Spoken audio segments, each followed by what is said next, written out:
le coup de marteau. Bonjour Roxane Despalingues, donc hier vous étiez notre reporter sur place aux Invalides. Oui, bonjour Clémence. L'amiral Philippe de Gaulle, fils du général, est décédé la semaine dernière à l'âge de 102 ans. Hier, mercredi 20 mars, Emmanuel Macron a présidé la cérémonie d'hommage national en son honneur. Une messe était donnée à 9h30 en la cathédrale Saint-Louis des Invalides, suivie d'une cérémonie militaire avant le discours du président de la République.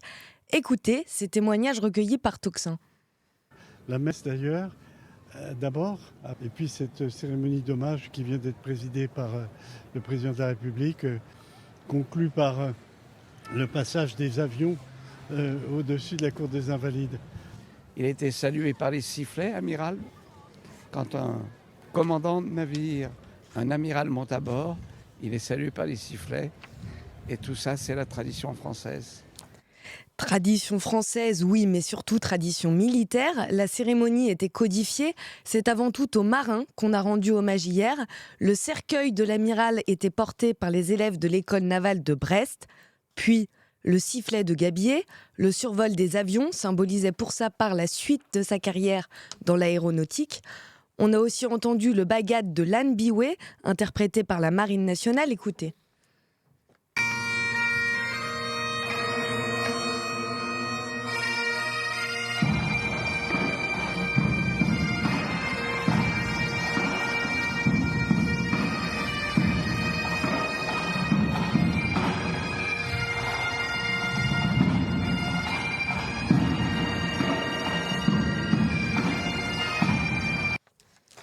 Alors une cérémonie codifiée certes, mais surtout un exercice de communication bien rodé pour le chef de l'État.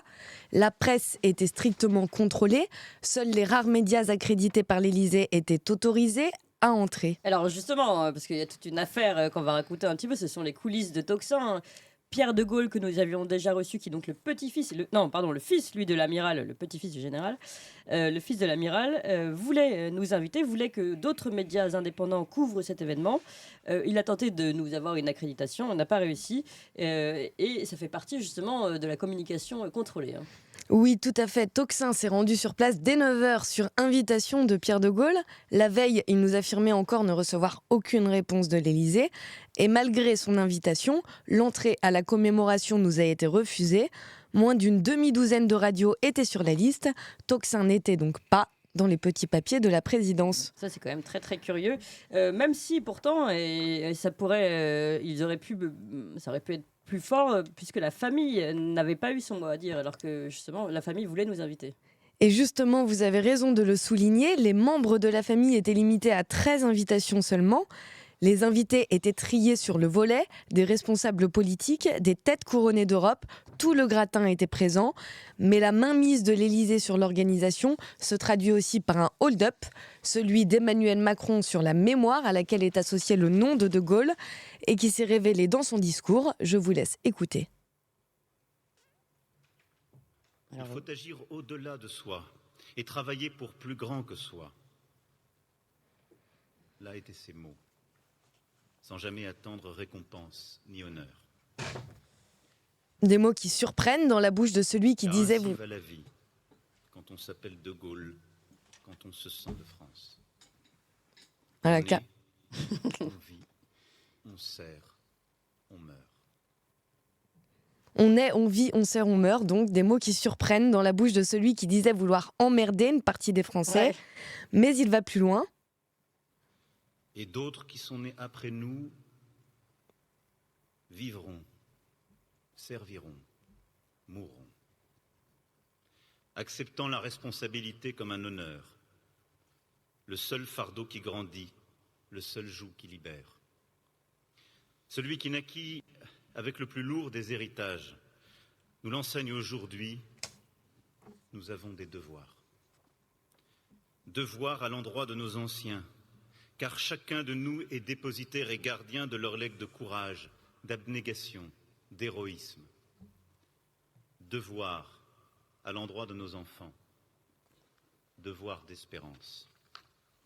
Voilà, curieux personnage donc que cet Emmanuel Macron sans charpente politique, qui dit un jour blanc et un jour noir et exprime en parole l'inverse de ses actes. On se demande qui, de l'acteur ou du chef d'État, est en train de parler. Oui, en tout cas, ce qui est sûr, c'est que c'est celui, lui, qui cherche à se placer et à se filer dans le sillon de Gaulle et du gaullisme. Et au fond, aujourd'hui, on a un peu l'impression que tout le monde s'en revendique. Est-ce que c'est encore vraiment un sens, finalement, le gaullisme aujourd'hui ? Eh bien Clémence, en effet, s'il y en a un dont chacun se voit digne héritier, c'est bien lui.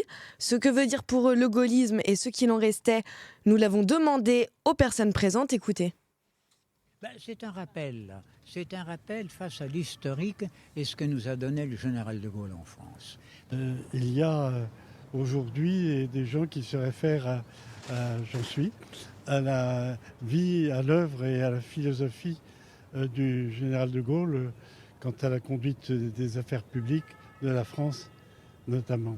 Si le général de Gaulle était encore là, nous n'aurions pas eu la guerre en Ukraine. C'est une certaine idée de la France et je dis toujours que je suis gaulliste depuis Vercingétorix. C'est-à-dire c'est la volonté d'un peuple de vivre. Il faut retrouver les racines de la France, le sens de la patrie. Car hier, c'est un peu cette certaine idée de la France que le président a enterrée. Et cela, une amie proche de la famille l'a bien compris.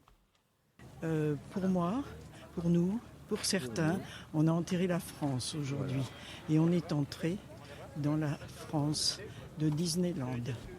La France de Disneyland, oui, car l'histoire n'est plus qu'un folklore, un décor fantasmagorique à la consommation et au marché. Depuis le début de son mandat, 24 hommages nationaux, 4 panthéonisations. Macron est un adepte de l'exercice, il en use et abuse. Mais les proches de la famille ne sont pas dupes. Écoutez. Parce que tout n'est que communication.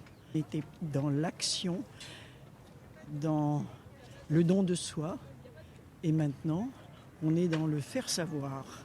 Et on était dans l'amour de son pays. De là à voir une manœuvre électorale, il n'y a qu'un pas. Mais M. Macron, je pense, s'est jeté sur l'occasion de la disparition de l'amiral pour ramasser quelques gaullistes pour les futures élections européennes. Voilà, donc les amis de la famille bien lucides. La commémoration à outrance donc et communication savamment orchestrée. Emmanuel Macron, malgré son art dramatique, ne trompe personne, car celui-ci qui travestit l'histoire de France est aussi celui qui se sert de sa mémoire. Merci beaucoup, Roxane.